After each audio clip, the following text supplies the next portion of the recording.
గారికి వ్యతిరేకంగా నువ్వు పోటీ చేసావు కదా, ఏం చేసావని అడుగుతున్నాం. అప్పుడు యుద్ధాన్ని చూపించలేకపోయావా? సరుకు లేదా, గుళ్ళు లేవా, మందుగుండు సామాగ్రి? యుద్ధాన్ని ఇప్పుడే చూపిస్తావా? ఇప్పుడంటే పొడి చేస్తాడంట, యుద్ధాన్ని చూపిస్తాడంట. 2014లో 19లో ఏం చూపించాడు జగన్కి? జగనే మీకు పెద్ద సినిమా చూపించాడు, మడిసి తొంగబెట్టాడు. అమరావతి రాజధాని అంట. జగన్మోహన్ రెడ్డి మూడు రాజధానులు అంటాడు. 3 చోట్లకి వెళ్తారా ప్రజలు అని మాట్లాడుతున్నాడు. మరి ఇంత పోటుగాడివైతే పవన్ కళ్యాణ్ గారు నువ్వు 2019లో ఏమని మాట్లాడావు? అమరావతి అందరి రాజధాని కాదు, అది కొందరి రాజధాని, కేవలం ఒక కులానికి మాత్రమే రాజధాని. అది మిగతా రాష్ట్రంలోని మిగతా జిల్లాల్లో ఉన్నటువంటి పేద మధ్యతరగతి వర్గాలు అక్కడ ఇల్లు కట్టుకోవాలంటే వారి ఉండటానికి చోటేది అని అన్నావు కదా. 2019లో అది కేవలం ఒక కులానికే రాజధాని, అది అందరి రాజధాని కాదు, ఈ రాష్ట్రంలోని మిగతా వాళ్ళకి చోటేది అక్కడ అని చెప్పినటువంటి ఇదే పవన్ కళ్యాణ్ ఇవాళ అమరావతి రాజధాని అంటున్నాడు. ఆ రోజుకి ఈ రోజుకి ఏం జరిగింది? మార్పు ఏం జరిగింది? చంద్రబాబుకి నీకు మధ్య ఏం జరిగింది? లాలూచి చెప్పాలి కదా. చెప్పకుండా నేను ఎవరికేమీ చెప్పను, మీరు నన్ను అడిగితే బయటికి పోండి. పోతారు, పోయి నువ్వు వెళ్ళమనక్కర్లా, జనం వెళ్ళమనకుండానే పోతారు. ఏంటంటే ఆయన్ని 24 సీట్లేనా, 24 సీట్లేనా, ఆఫ్టర్ ఆల్ 24 సీట్లేనా అని అంటున్నారంటే ఎవడంటాడు? ఎవడికేం పని? జగన్మోహన్ రెడ్డి గారికి ఏం పని? వైఎస్ఆర్ కాంగ్రెస్ పార్టీకి నువ్వు 24 కాబట్టి 4 తీసుకో, 2 తీసుకో, 0 తీసుకో.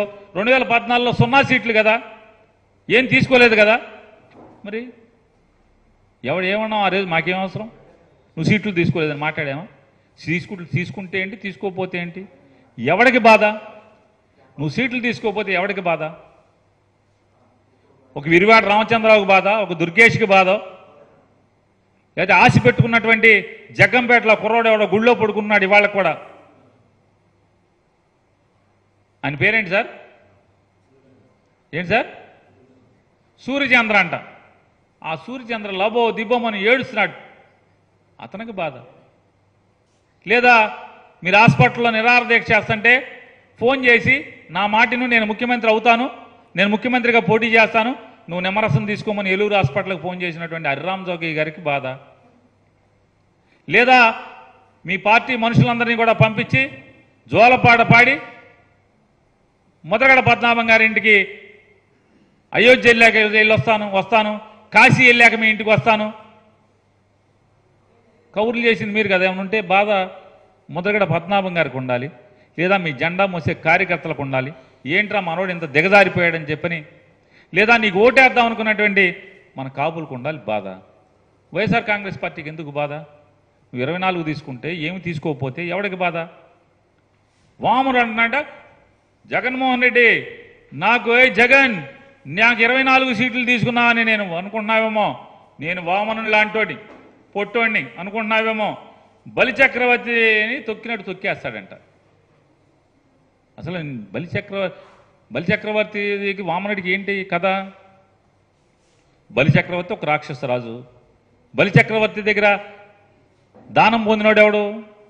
విష్ణుమూర్తి వామనుడి రూపంలో వచ్చినటువంటి దశావతారాల్లో ఒక భాగమైనటువంటి విష్ణుమూర్తి వచ్చి వామనుడి రూపంలో వచ్చి దానం పొంది ఆ 3 దానాల్లో 3వ దానం కింద నెత్తి మీద కాలు పెట్టి పాతాళానికి తొక్కాడు రాక్షసరాజుని. ఇక్కడ దానం పొందింది ఎవరు? 24 సీట్లు దానం పొందింది ఎవరు? ఎవరి దగ్గర ఎవరు పొందారు? ఎవరి దగ్గర ఎవరు పొందారు? 24 సీట్లు దానం పొందిన వామనుడు నువ్వు ఎవరిని తొక్కాలి ఇప్పుడు? నీకు సీట్లు దానం చేసిన చంద్రబాబుని పాతాళానికి తొక్కుతావు ఖాయంగా. రేపు జరగబోయేది అదే.